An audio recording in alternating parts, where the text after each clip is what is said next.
आप शस्त्र धारण नहीं करेंगे, आप अपनी प्रतिज्ञा क्यों तोड़ रहे हैं? प्रभु ने सबको एक तरफ हटा दिया और सबको डांट दिया, तुम्हें मालूम नहीं मेरी प्रतिज्ञा क्या है। ठीक है, इस युद्ध से पहले मैंने प्रतिज्ञा की थी मैं शस्त्र धारण नहीं करूंगा, लेकिन युगों युगों पहले मैंने एक प्रतिज्ञा और कर रखी है। अपने भक्त की प्रतिज्ञा को रखने के लिए मैं अपनी प्रतिज्ञा तोड़ दूंगा। आज मेरा भक्त चाहता है मैं शस्त्र धारण करूं, मैं अपनी प्रतिज्ञा तोड़ दूंगा। भक्तों की प्रतिज्ञा रखने के लिए प्रभु अपनी प्रतिज्ञा को तोड़ देते हैं। इसके बाद में भीष्म पितामह ने श्री कृष्ण का दर्शन करते हुए देह का त्याग किया। मनुष्य जीवन की अंतिम परीक्षा उसकी मृत्यु होती है। जीवन में बहुत सी परीक्षा दी है और भी देते रहेंगे, एक अभी अंतिम परीक्षा फाइनल एग्जाम देना बाकी है। जो फाइनल एग्जाम पास करता है उसी को डिग्री मिलती है। क्यों जी? फर्स्ट ईयर पास करने वाले डिग्री दे देते हो क्या? फाइनल एग्जाम अंतिम परीक्षा पास करने में डिग्री मिलती है। और अंतिम परीक्षा भी हमारे बाकी है, वह है मृत्यु। जिसने पूरे जीवन भर जिसका स्मरण किया होगा, मृत्यु के समय उसे वही याद आएगा, निश्चित बात है। मृत्यु बिगड़ी तो मानव जीवन ही व्यर्थ है। इसलिए मृत्यु को सुधारने का प्रयास आज से करना है, अभी से करना है, बल्कि इसी क्षण से करना है। प्रत्येक क्षण प्रभु का स्मरण रहेगा तो मृत्यु मंगलमय होगी। वरना गोस्वामी तुलसीदास महाराज ने मानस में कहा है, जन्म जन्म मुनि जतन कराही, जन्म मुनि जतन कराही, अंतरा में कहीं आवत नहीं,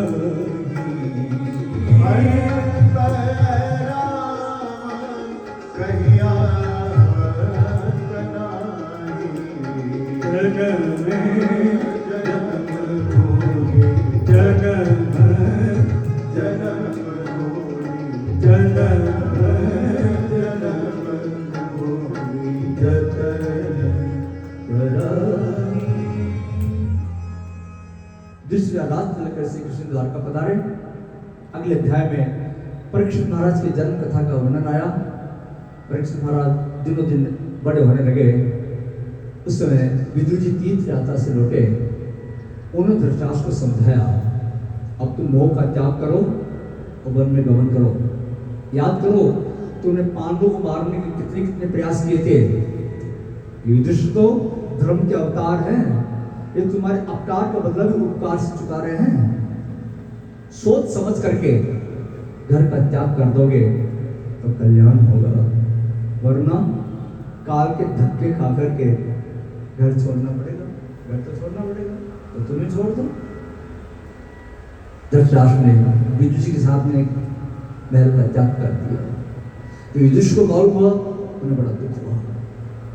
उस समय नारद जी आए और युधिष्ठिर को समझाने लगे, धृतराष्ट्र को तो अब सतगति मिलने वाली है, अब तुम अपनी चिंता करो। 6 महीने बाद में कलयुग आने वाला है। विदुर जी धृतराष्ट्र को सावधान करने के लिए आए थे, मैं तुम्हें सावधान करने के लिए आया। युधिष्ठिर कहते हैं, लगता है अब कलयुग ने मेरे राज्य में प्रवेश कर लिया है। मैंने कल एक लोहार को एक वस्तु बनाते देखा।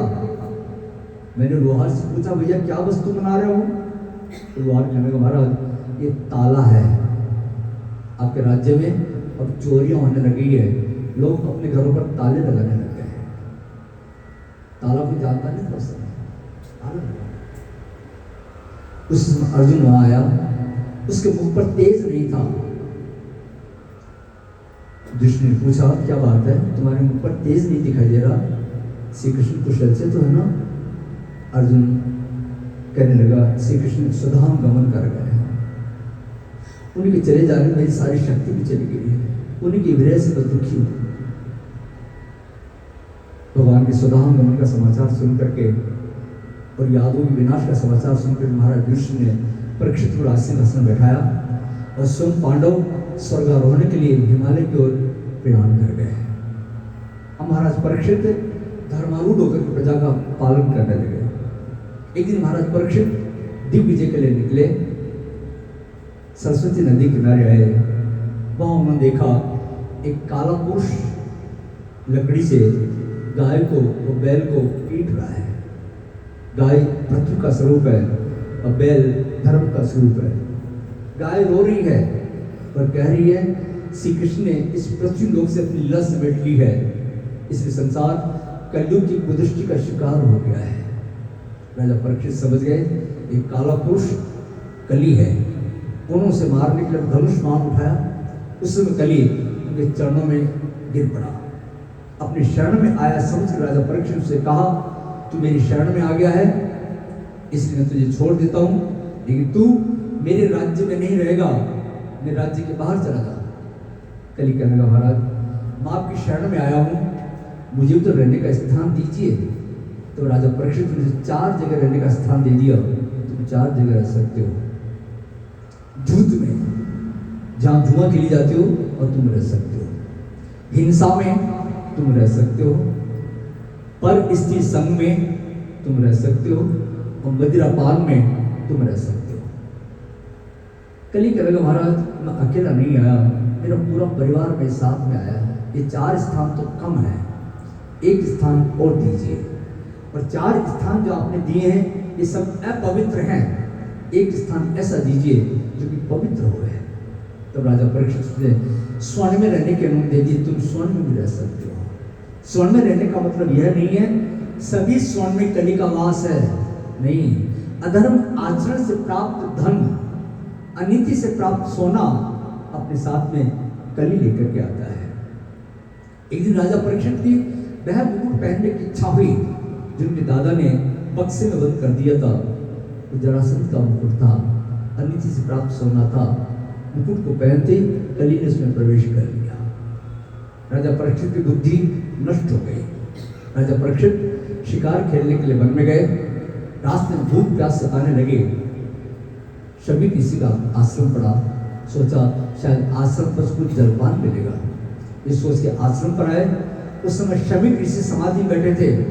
उन्हें पता ही नहीं चला कौन आया कौन गया। उन्होंने उठकर राजा परीक्षित का स्वागत नहीं किया। राजा परीक्षित दुर्बुद्धिवश सोचते हैं मैं यहाँ का राजा और इस ऋषि ने मेरा स्वागत नहीं किया। अरे राजा हो तो क्या हुआ, संत तुम्हारा स्वागत करेंगे या तुम संतों का स्वागत करोगे? ये दुर्बुद्धिवश ऐसा सोच रहा है।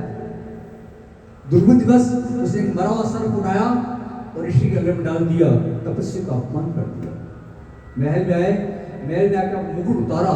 मुकुट उतारते ही तुरंत अपनी गलती का एहसास हो गया, आज मैंने क्या अनर्थ कर दिया। इधर शमीक ऋषि के पुत्र संगी ऋषि ने जाना मेरे पिता का अपमान राजा परीक्षित ने किया है। उसी समय उन्होंने श्राप दे दिया, आज के 7वें दिन ये तक्षक तुम्हें आकर के डसेगा। एक सेवक ने आकर राजा परीक्षित को संगी ऋषि का श्राप सुनाया। श्राप सुनकर राजा परीक्षित बड़े प्रसन्न हो गए। चलो अच्छा हुआ, मुझे मेरे कर्म का फल मिल गया। मैं विषय भोगों में फंस गया था, इस श्राप से मुझे उनसे वैराग्य हो गया। उस समय राजा परीक्षित ने महल का अन्न जल का त्याग कर दिया, गंगा किनारे आकर के बैठ गए। राजा के विलासी जीवन का अंत आया और राजा से राजा ऋषि बन गए। अनेक ऋषि मुनि वहां पर एकत्रित हुए। राजा परीक्षित ने सभी ऋषि मुनियों को अपना पाप कर्म सुनाया और अपने उद्धार का उपाय पूछा। लेकिन उन ऋषियों में से कोई भी राजा परीक्षित के उद्धार का उपाय नहीं बता सके, सभी के समझ के बाहर था। अंत में राजा परीक्षित ने प्रभु से प्रार्थना की, प्रभु मेरे जन्म से पहले मेरी माँ के गर्भ के अंदर आपने मेरी रक्षा की थी, अतः मृत्यु के समय में आप ही पधारिए, मेरी मृत्यु को सुधारिए। उस समय प्रभु ने सुखदेव जी महाराज को प्रेरणा दी, जाओ शिष्य योग्य है। जन्म सुधारने के लिए स्वयं द्वारकाधीश पधारे थे और संहार का काम शिव जी का है, अतः मृत्यु को सुधारने के लिए शिव जी के अवतार श्री सुखदेव जी महाराज पधारे हैं। बोले श्री सुखदेव जी महाराज की जय हो। सुखदेव जी के आदि चारों तरफ प्रकाश छा गया। सुखदेव जी के सिंहासन में विराजमान किया गया। राजा परीक्षित सुखदेव महाराज का पूजन किया, प्रणाम किया। सुखदेव जी का आगमन हुआ है। आइए 2 क्षण के सुखदेव जी महाराज का पूजन होगा, उसके बाद आगे कथा का श्रवण करेंगे। आइए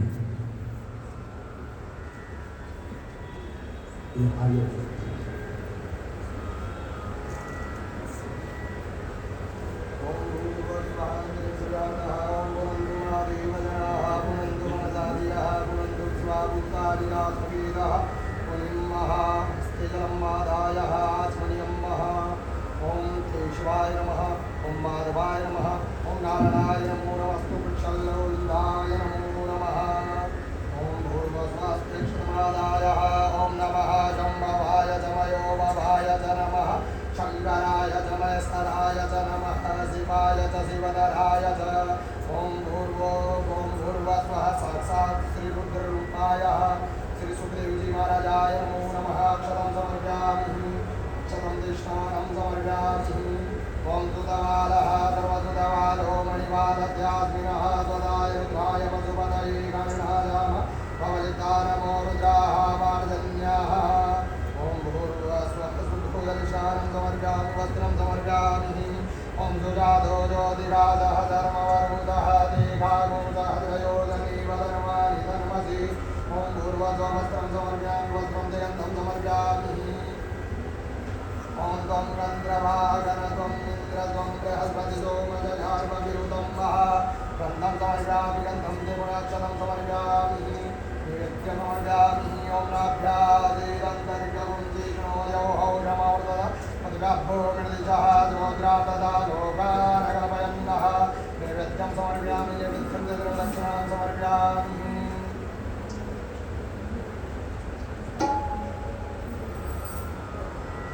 राजा परीक्षित सुखदेव महाराज का पूजन किया, प्रणाम किया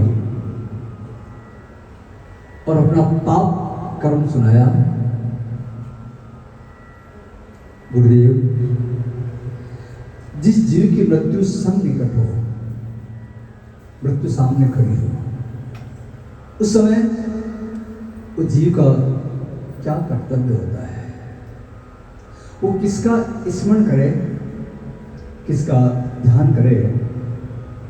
कृपा करके मुझे बताइए। सुखदेव महाराज ने सुयोग्य शिष्य जानकर कहा कि राजन, घबराओ मत, अभी तो 7 दिन बाकी है। जो बीत गया उसके लिए रो मत और भविष्य की चिंता मत करो, वर्तमान को सुधारो। इस 7 दिन का समय तुम्हारे पास में, इस 7 दिन का समय का सदुपयोग करो। तुम्हें कहाँ जाना है, किससे मिलना है, उसका निर्णय अभी इसी क्षण कर लो। निश्चय कर लो, मुझे प्रभु से मिलना है, मुझे प्रभु के धाम में जाना है। राजन, विचार करके देखो, इस संसार में कौन है तुम्हारा? इस शरीर भी तुम्हारा नहीं है, तुम बोलते हो मेरा। इसको भी एक दिन यमराज की आज्ञा होते यहीं पर त्यागना पड़ेगा। जब शरीर तुम्हारा नहीं है तो कौन है तुम्हारा? ये सारे संबंध तो इस शरीर से बने हुए हैं और शरीर तुम्हारा है नहीं। एक ईश्वर के अलावा मेरा कोई नहीं है।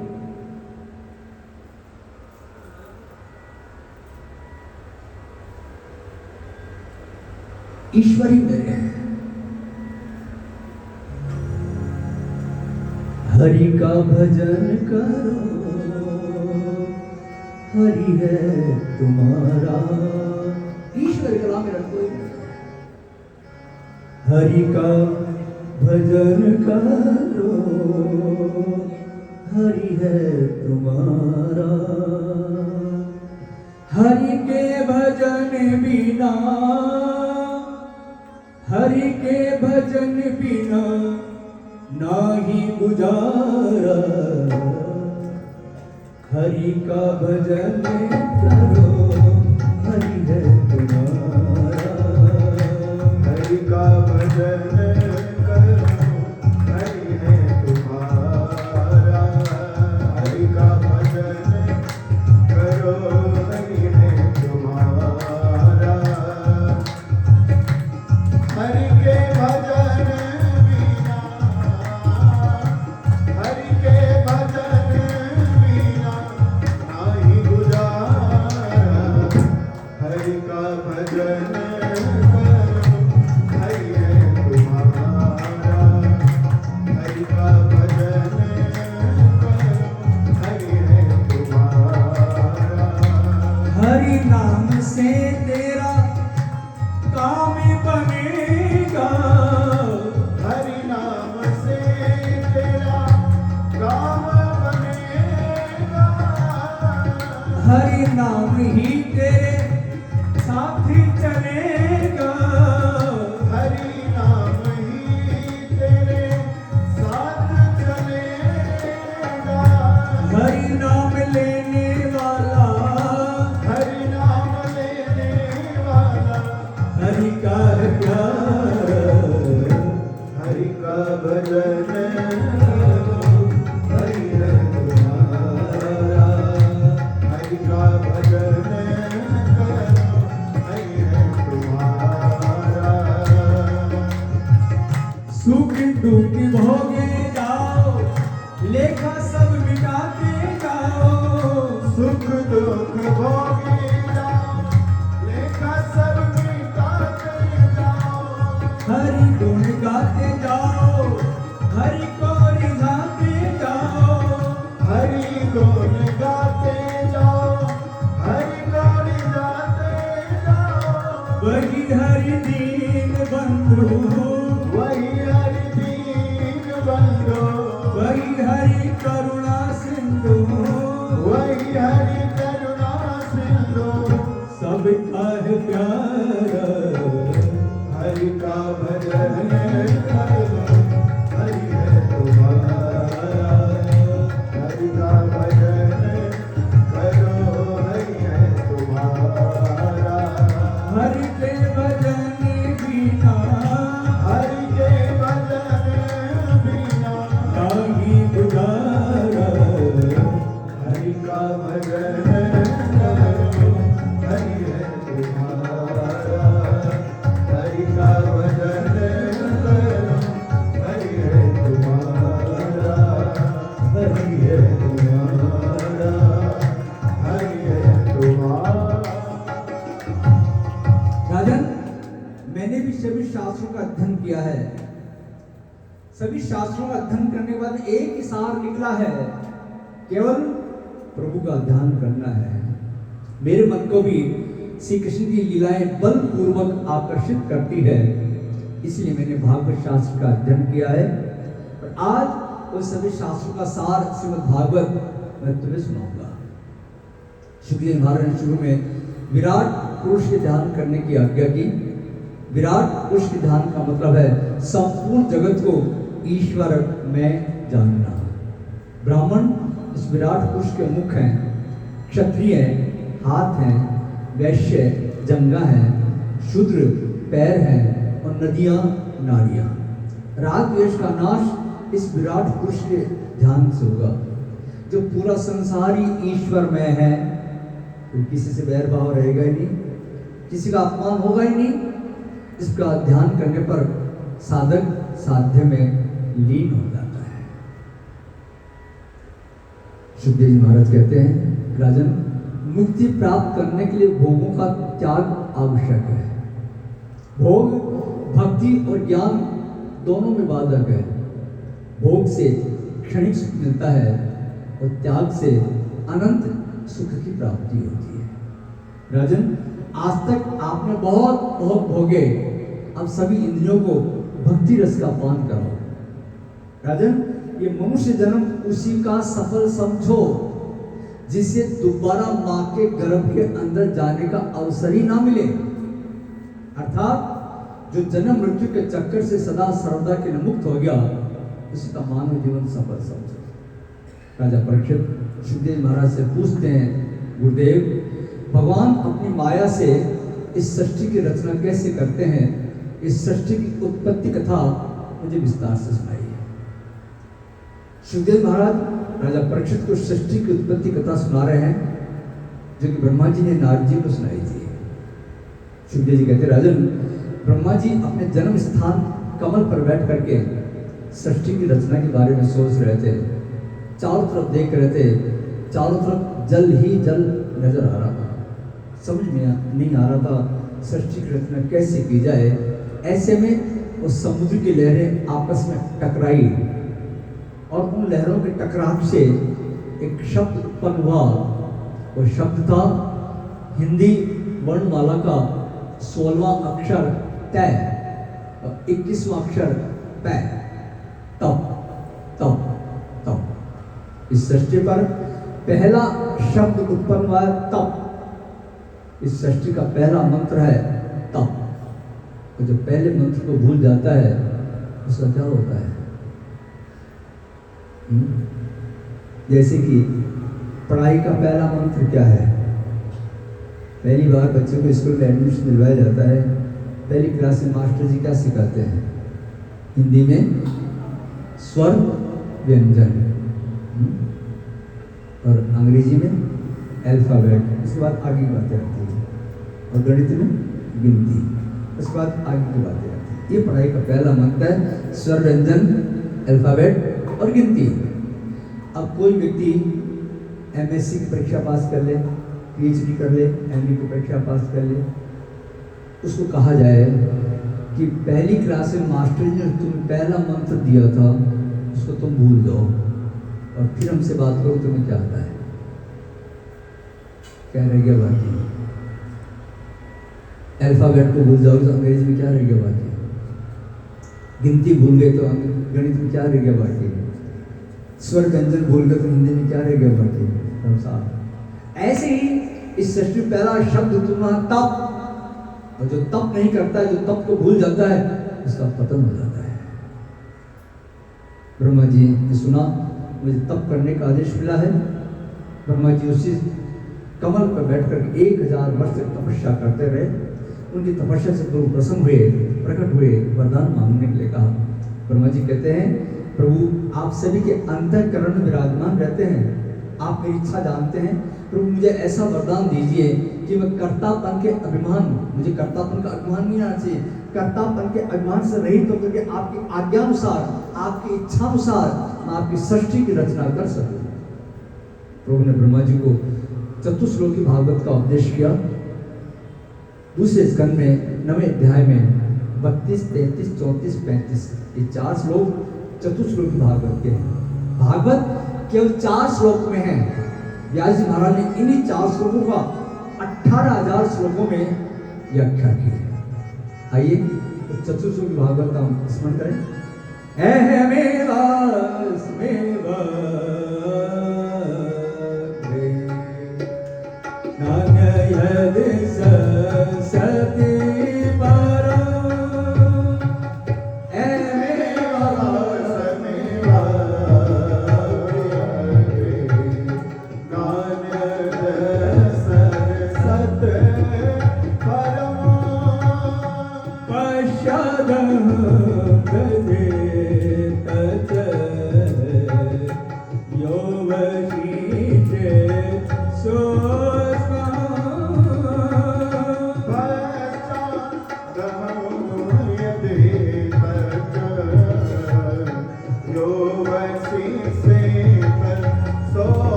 था। संसार नहीं रहेगा तब भी एक परमात्मा रहेगा। जिस प्रकार सोने के विभिन्न आभूषण होते हैं, उन आभूषणों की आकृति ना हो तब भी, तो आभूषण बन जाए तब भी सोना सोना ही रहता है। शुरू के सोने में और अंत के सोने में कोई अंतर नहीं होता है। संसार में ईश्वर के अलावा हमें जो कुछ दिखाई दे रहा है वो सब असत्य है, वो सब ईश्वर की माया है। जिस संसार का कोई अस्तित्व भी नहीं है फिर भी हमें दिखाई दे रहा है। वो परमात्मा जो इस संसार में सर्वत्र है वो हमें दिखाई नहीं देता। जो है वो दिखाई नहीं दे रहा, और जो नहीं है वो दिखाई दे रहा। यही तो ईश्वर की माया है। माया का मतलब विस्मरण। मां निषेधात्मक है और या हकारात्मक है। इसका जो ना हो वो दिखाई दे, वह माया। ये माया स्वयं नर्तकी है। ये संसार में सबको नचाती रहती है। इस माया मोह से पीछा छुड़ाना चाहते हो तो इस नर्तकी को उल्टा कर दो। नर्तकी शब्द को उल्टा कर दो, क्या हो जाएगा? कीर्तन। अर्थात प्रभु के नाम का कीर्तन करोगे तो माया मोह से छुटकारा पा जाओगे। इस प्रकार व्यास जी महाराज ने नारद जी को उपदेश दिया। नारद जी ने व्यास जी ने राजा परीक्षित निमित्त बना करके इन्हीं 4 श्लोकों के आधार पर 18,000 श्लोकों का श्रीमद् भागवत शास्त्र की रचना की। दूसरे स्कंद को प्रणाम करके और तीसरे स्कंद में प्रवेश किया गया। तीसरे स्कंद में बताया गया है आत्मा शरीर से अलग है।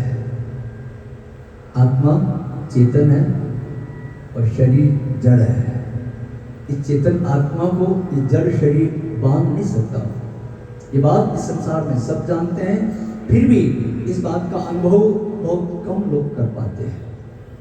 शुद्धीन महाराज कहते राजन, जो प्रश्न तुमने मुझसे किया है वही प्रश्न विदुर जी ने मैत्रेय जी से किए थे। ये विदुर जी ऐसे संत हैं जिनके यहाँ बिना बुलाए भगवान श्री कृष्ण पधारे थे। विदुर जी और मैत्रेय जी का मिलन कब हुआ ये प्रसंग मैं बाद में सुनाऊंगा। पहले वो प्रसंग सुनाऊंगा कि बिना निमंत्रण के भगवान श्री कृष्ण विदुर जी कुटिया पर कैसे आए हैं। शुद्धि जी कहते राजन, उस समय की बात है तो पांडव वन से वापस लौटे और उन्होंने कौरवों से अपने राज्य के हिस्से की मांग की। उस समय विदुर जी ने धृतराष्ट्र को बहुत समझाया, लेकिन विदुर जी के उपदेश का धृतराष्ट्र पर कोई भी असर नहीं हुआ। तो विदुर जी सोचते हैं धृतराष्ट्र दुष्ट व्यक्ति है, इसके साथ रहने से मेरी बुद्धि भी नष्ट हो जाएगी। इसलिए अपनी पत्नी को साथ में लेकर समृद्धशाली घर का त्याग कर दिया। जिसके साथ में रहने से हमारी भजन में व्याधा विघ्न पड़े उसको साथ छोड़ देना चाहिए, चाहे वो कितना घनिष्ठ निजी क्यों ना हो। ऐसे ऐसे उदाहरण है। विक्षण जी ने भाई को छोड़ा, प्रहलाद जी ने पिता को छोड़ा, मीराबाई ने पति को छोड़ा। इसे तो कहा है छाड़ी मन हरि विमुखन को संग। छाड़ी मन हरि विमुखन को संग। छाड़ी मन हरि विमुखन को संग। छाड़ी मन हरि विमुखन को संग। जिनके संग बुद्धि उपजते हैं, जिनके संग बुद्धि उपजत है, परति भजन में भंग हो। परत भजन में भंग। छाड़ी मन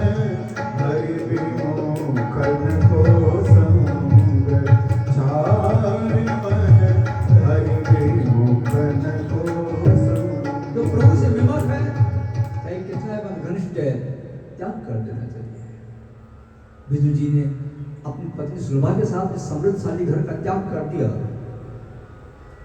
उस समय श्री कृष्ण संधि कराने के हस्तिनापुर आए। धृतराष्ट्र के पास महल में आए। धृतराष्ट्र को बताया, मैं यहाँ राजा की हैसियत से नहीं आया, मैं पांडु का दूत बनकर के आया हूँ।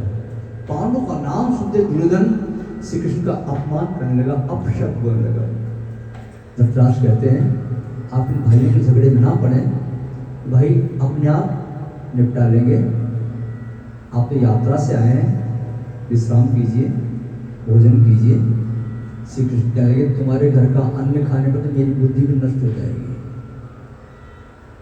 तब सभी ने आग्रह किया, प्रभु यहाँ नहीं तो हमारी कुटिया पर चलिए, भोजन का समय कहीं तो भोजन करेंगे। प्रभु ने सभी के आग्रह को अस्वीकार कर दिया और प्रस्थान कर गए गंगा किनारे विदुर जी कुटिया की ओर। विदुर और सुलभा झोपड़ी के अंदर प्रभु के नाम का कीर्तन कर रहे हैं, रो रो करके प्रार्थना कर रहे हैं, प्रभु हमने अपना सर्वस्व आपके चरणों में अर्पण कर दिया, फिर भी आप क्यों नहीं पधार रहे हैं। उन्हें क्या मालूम कि जिनका हम कीर्तन कर रहे हैं वो स्वयं हमारे दरवाजे पे खड़े हैं। मेरे भाई बहन, कीर्तन करो तो ऐसा करो स्वयं प्रभु तुम्हारे द्वार पर आके तुम्हारा द्वार खटखटाए। भगवान ने आए, नारद न हम वासामि वैकुंठे योगिनां हृदयन च मद्भक्ता यत्र गायन्ति तत्र तिष्ठामि नारद। नारद, ना तो मैं वैकुंठ में रहता हूं, ना मैं योगियों के हृदय में रहता हूं, मैं तो वही रहता हूं जहां मेरे भक्त रो रो करके मेरा कीर्तन करते हैं, मैं उनके हृदय में रहता हूं। इसलिए कीर्तन करो तो ऐसा करो स्वयं भगवान तुम्हारे द्वार पर तुम्हारा द्वार खटखटा है। श्री कृष्ण दरवाजे पे खड़े हैं, खड़े खड़े सोच रहे हैं, 2 घंटे हो गए मुझे यहाँ खड़े हुए और इनका कीर्तन ही नहीं बंद नहीं हो रहा, और इधर मुझे भूख लग रही है। जब कीर्तन बंद नहीं हुआ तो प्रभु दरवाजा खटखटाया, आवाज लगाई, चाचा जी द्वार खोलिए। विदुर ने उठ करके द्वार खोला, अपने प्रभु को सामने देखा, हृदय में इतना हर्ष भर गया, इतना आनंद भर गया कि प्रभु को आसन देना भी भूल गए। प्रभु ने स्वयं ने अपने हाथ से आसन लिया, हाथ पकड़े विदुर जी को बैठा लिया अपने पास में और कहने लगे, बहुत तेज भूख लग रही है, जल्दी कुछ खाने को लाओ। दोनों पति पत्नी सोच रहे हैं, हम प्रभु का स्वागत कैसे करें, संकोच कर रहे हैं, हम प्रभु को भाजी कैसे खिलाएं। श्री कृष्ण समझ गए। श्री कृष्ण उठे और चूल्हे के ऊपर भाजी का जो बर्तन चढ़ा हुआ था उसको उतार कर उसमें से भाजी खाने लगे। मेरे भाई बहन, स्वाद वस्तु में नहीं होता है, स्वाद तो प्रेम में होता है। इसलिए तो हमारे सूरदास जी महाराज ने कहा है, सबसे ऊंची प्रेम सगाही, सबसे ऊंची प्रेम सगाही हो, सबसे ऊंची प्रेम सगाई, सबसे ऊंची प्रेम सगाई, ऊंची प्रेम सगाई, सबसे ऊंची प्रेम सगाई। दुर्योधन के मेवा त्यागे, साग विदुर घर खाई। दुर्योधन के मेवा त्यागे, साग विदुर घर खाई। सबसे ऊंची प्रेम सगाई, सबसे ऊंची प्रेम सगाई, सबसे ऊंची प्रेम सगाई, सबसे ऊंची प्रेम सगाई। सुखदेव महाराज कहते कि राजन, संग का रंग मन पर अवश्य लगता है, जीवन में चाहे सब कुछ बिगड़ जावे, कोई परवाह की बात नहीं, लेकिन ध्यान रखना मन नहीं बिगड़ना चाहिए। मन बिगड़ गया फिर कुछ बाकी रहने वाला नहीं है। धृतराष्ट्र दुर्योधन जैसे दुष्ट व्यक्ति के साथ में रहने से मेरा जीवन बिगड़ जाएगा, ये विचार करके विदुर जी महाराज ने उस समृद्धशाली घर का त्याग कर दिया।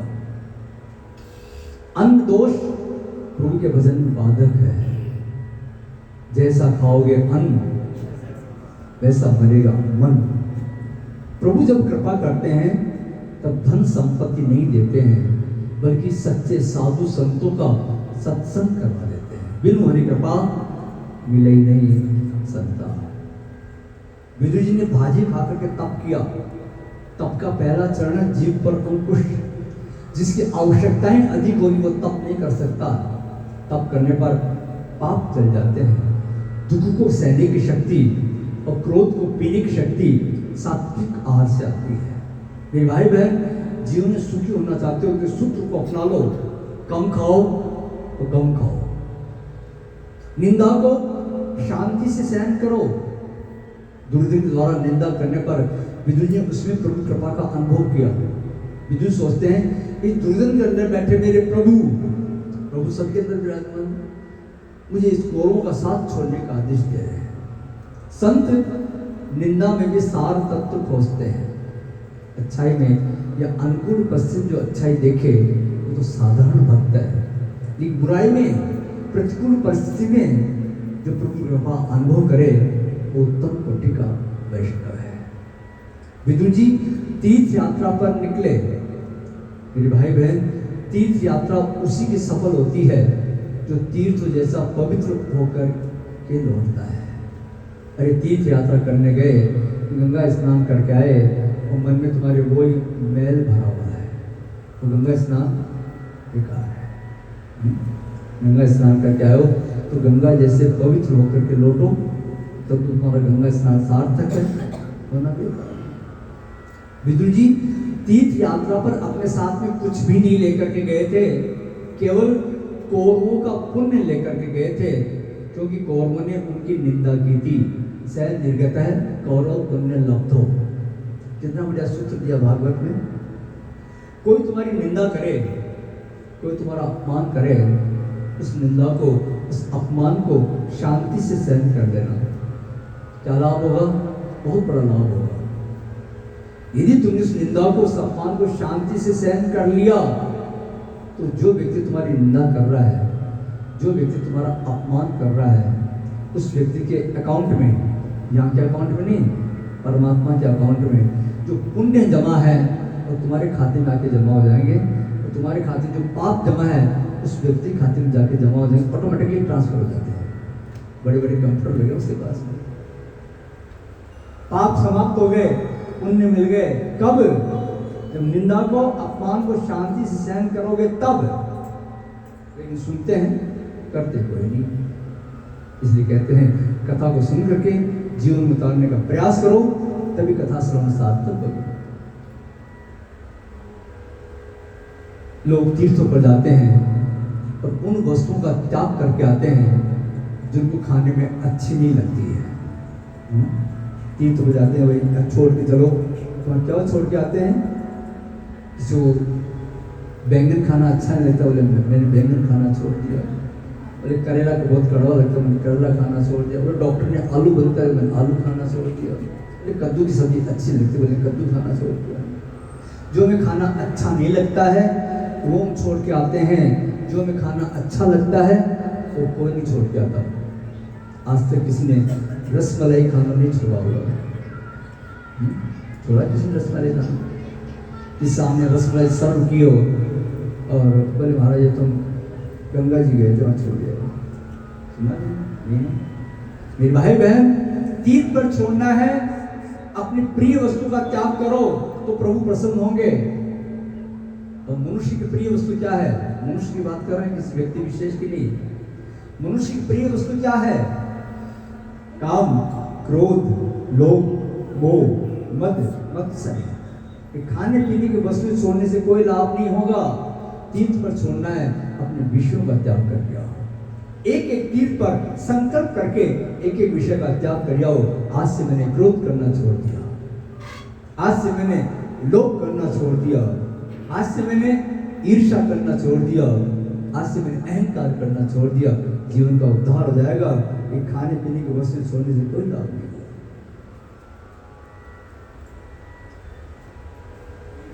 विदुर जी वृंदावन में आए, उद्धव जी के साथ उनका मिलन हुआ, एक दूसरे को प्रणाम किया।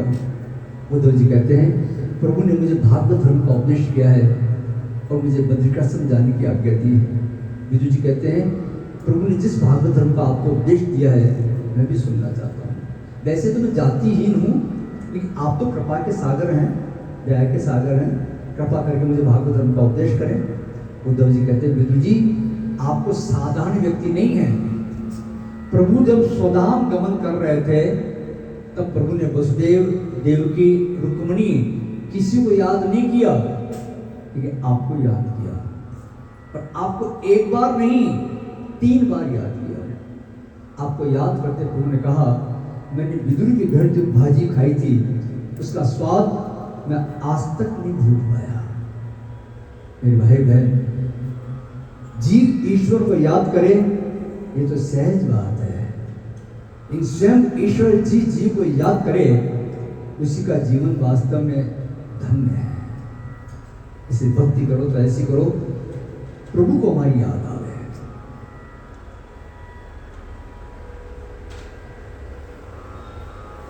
मंदिर में जाते हैं और भगवान के सामने प्रार्थना करते हैं। जो मंदिर जाता है भगवान सामने एक प्रार्थना जरूर करता है, हे प्रभु मैं आपका हूं। भगवान के सामने कहते हैं हे प्रभु मैं आपका हूं, और घर जाके अपनी पत्नी से कहता है कि मैं तेरा हूं।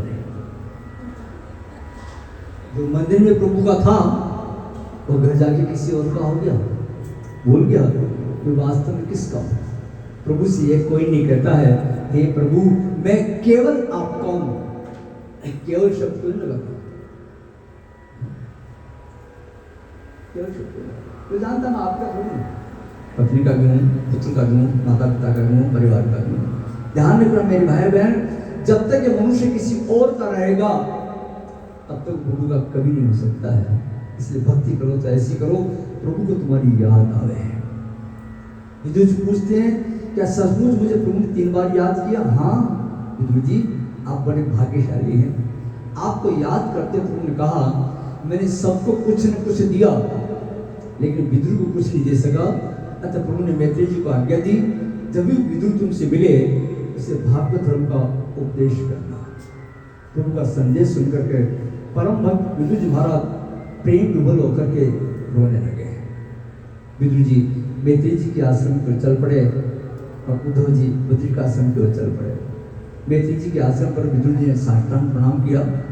मैत्रेय जी कहते हैं विदुर जी मैं आपको पहचानता हूँ, आपको साधारण व्यक्ति नहीं है।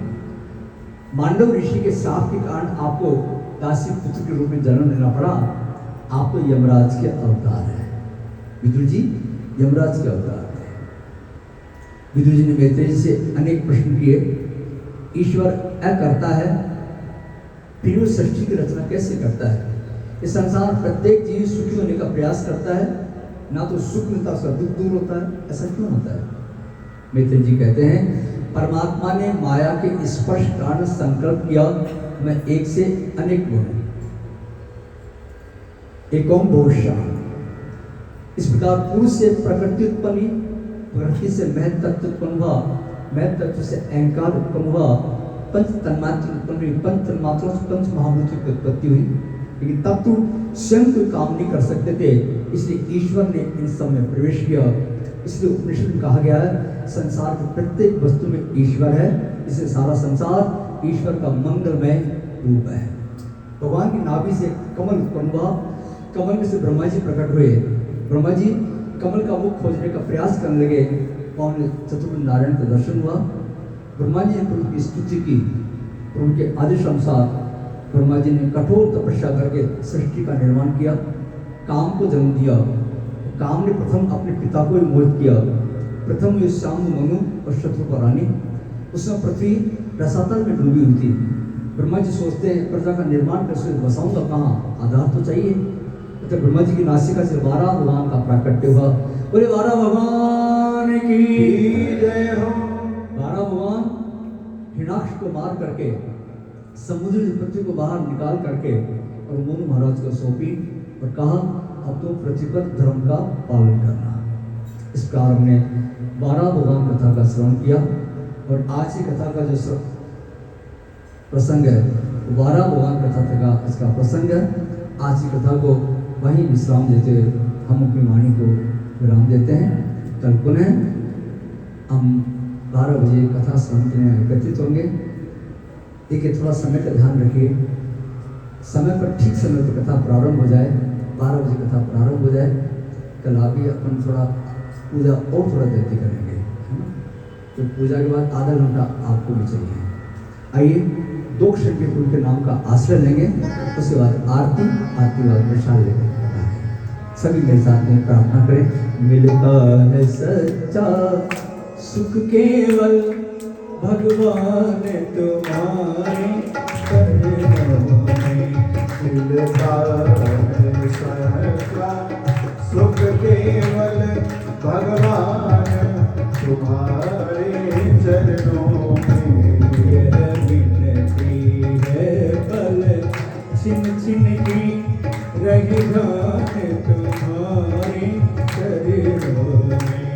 यह विनती है पल छिन छिन की रहे ध्यान तुम्हारे चरणों में। चाहे बैरी सब संसारी बने, चाहे वैरी सब संसार बने, चाहे जीवन मुझे पर भार बने, चाहे जीवन मुझ पर भार बने, चाहे मौत गले का हारी बने, चाहे मौत गले का हार बने।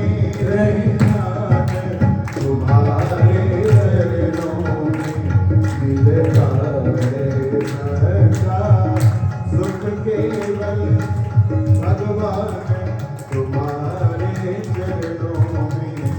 चाहे अग्नि में मुझे जलना हो, चाहे अग्नि में मुझे जलना हो, चाहे कांटों पर मुझे चलना हो, चाहे कांटों पर मुझे चलना हो, चाहे छोड़ के देश निकलना हो, चाहे छोड़ के देश निकलना हो। रहे ध्यान तुम्हारे चरणों में।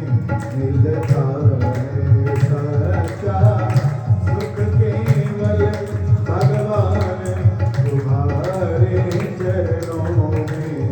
चाहे संकट में मुझे घेरा हो, चाहे संकट ने मुझे घेरा हो, चाहे चारों ओर अंधेरा हो, चाहे चारों ओर अंधेरा हो, मन नहीं भगभग मेरा हो, मन नहीं डगमग मेरा हो। रहे ध्यान तुम्हारे चरणों में।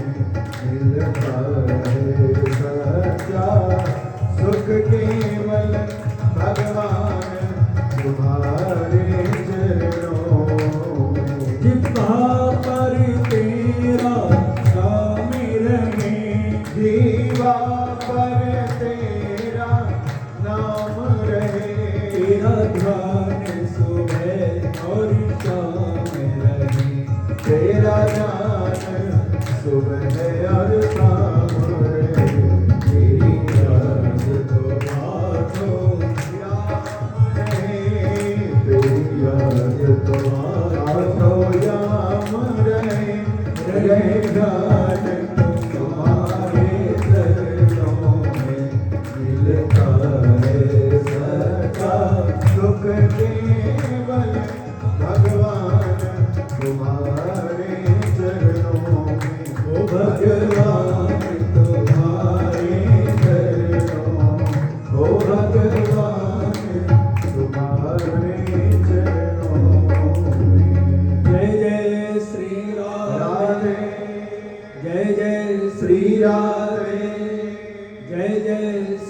राधे वृंदावन बिहारी लाल की जय हो श्री राधा रमण लाल की जय हो श्री राधा गौर भगवान की जय हो श्री राघवेंद्र सरकार की जय हो श्री हनुमतलाल जी महाराज की जय हो श्रीमद् भागवत महापुराण की जय हो श्री व्यास जी महाराज की जय हो श्री सुखदेव जी महाराज की जय हो श्री सद्गुरुदेव भगवान की जय हो सब संतन की जय हो सब भक्तन की जय हो आइए आरती और आरती एक एक बार घुमा के सभी को अवसर दें आरती करने का पक्का बोलिए इससे भर में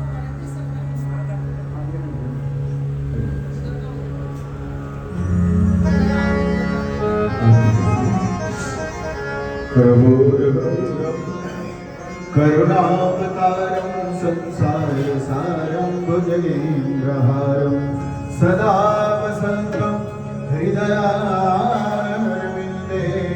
भवं भवानी सहितं नमामि आरती अति पावन पुराण की आरती अति पावन पुराण की धर्म भक्ति ज्ञान खान की धर्म भक्ति